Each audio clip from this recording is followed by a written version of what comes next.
Hello students, good morning. आज मैं आपके समक्ष लेके आया हूँ बहुत ही शानदार टॉपिक, एक ऐसा टॉपिक जो आपके सिलेबस में प्रीपोजिशन के अंतर्गत आता है, लेकिन अगर हम देखें इंग्लिश स्पोकिंग में तो भी इसमें अनिवार्य हो जाता है, क्योंकि बहुत से ऐसे वर्ड आ जाते हैं जो आप सोचते हैं कि हमें कहना है, हम कह नहीं पाते। जैसे कि मैं उसके बगल में बैठ गया, अब बगल की स्पेलिंग आपको आती नहीं है, या फिर मैंने राम के अतिरिक्त श्याम की भी मदद की।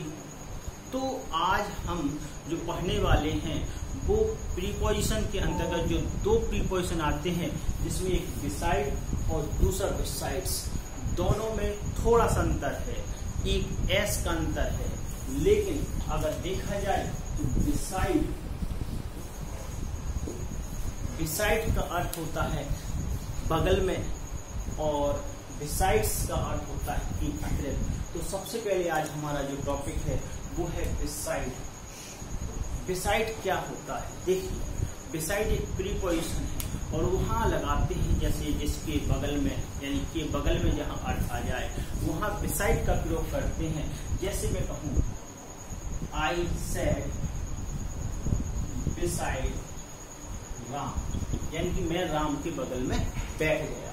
और या मैं कहूं माई house is situated beside temple. Beside temple कि मेरा घर टेम्पल यानी मंदिर के बगल में है। सिचुएटेड इज सिचुएटेड, मेरा घर टेम्पल यानी मंदिर के बगल में स्थित है। या मैं कहूं कि माई house is right beside the river. Right beside the river यानी कि मेरा घर नदी के ठीक बगल में है। स्थित नहीं कहना है, क्रिया नहीं लगानी है, तो हम इस प्रकार से भी बना सकते हैं। प्रीपोजिशन फ्रेज भी आ जाता है, माई house is right beside the temple. इस प्रकार से आप बहुत अच्छा प्रयोग है। जैसे मैं कहूं कि माँ द मदर इज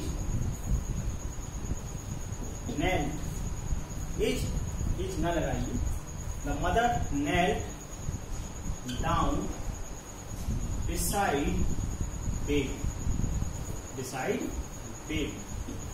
यानी कि माँ जो है घुटनों के बल यानी टहनी पर कहाँ है? बच्चे के बगल में खड़ी हुई है। तो देखिए कितना अच्छा प्रयोग है। I said beside Ram, my house is situated beside the temple, my house is right beside the river, और the mother nailed down beside the baby. तो आप समझ सकते हैं कि बिसाइड का प्रयोग वहां करते हैं जहां बगल का अर्थ आ जाए, पास का अर्थ आ जाए, तो वहां इसके बगल के अर्थ में प्रयोग करने के लिए हम बिसाइड का प्रयोग कर देते हैं। अब हम देखते हैं दूसरा प्रयोग। दूसरा प्रयोग आपका क्या है? दूसरा प्रयोग है आपका बिसाइड्स।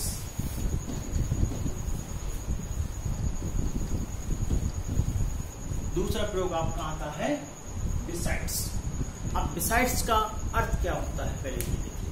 बिसाइड्स का अर्थ होता है कि अतिरिक्त या के अलावा, यानी कि इसका प्रयोग हम वहां करते हैं जहां आपको यह पता चल रहा हो कि उसने एक वस्तु के अलावा दूसरी वस्तु की, एक व्यक्ति के अलावा दूसरा व्यक्ति की, या एक घर या कोई स्थान के अलावा दूसरा स्थान भी उसमें जोड़ दिया हो।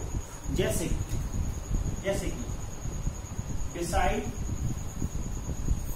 बिसाइड्स आई, या Ram beside Ram,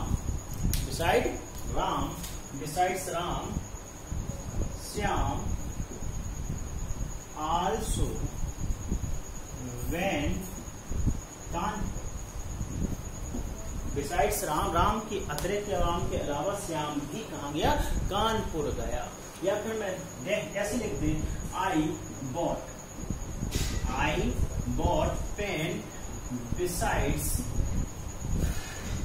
a pencil, besides a pencil, यानी कि पेंसिल के अतिरिक्त मैंने क्या खरीदा, एक पेन भी खरीदा, पेन भी खरीदा। जैसे मैं कहूं ही हेल्प रानी बिसाइड्स रीता, उसने रीता के अलावा, रीता के अतिरिक्त रानी की भी मदद की, रानी की भी मदद की। तो हम समझ रहे हैं कि हम बिसाइड का प्रयोग कहाँ करते हैं कि जहां अतिरिक्त या अलावा का शब्द आ जाए। जैसे I need vegetable, vegetables besides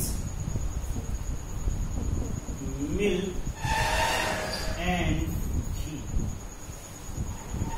milk and ghee। तो आप देख रहे हैं कि कितना अच्छा टॉपिक है कि मतलब कि अतिरिक्त। अब जैसे मैं गया कहाँ किसी सेरेमनी में, फिर लौट के आया, मैंने किसी को बताया कि no relative besides his aunt, no relative attend the party, यानी कि besides his aunt, besides his aunt, no relatives attended the marriage ceremony। है ना, बहुत दमदार टॉपिक, बहुत बढ़िया टॉपिक है। और ग्रामर स्पोकिंग के लिए और ग्रामर के लिए तो हर चीज इंपॉर्टेंट हो जाती है।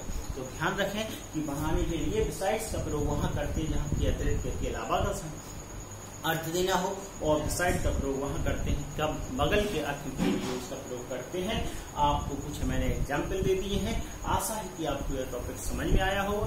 अगर समझ में आया तो लाइक जरूर कर दें, और अगर आप नए हैं तो सब्सक्राइब कर दें, क्योंकि एक से एक और बढ़िया टॉपिक आपको देखने को यहाँ मिल जाएंगे। अगली वीडियो में फिर मिलेंगे। Goodbye, thank you.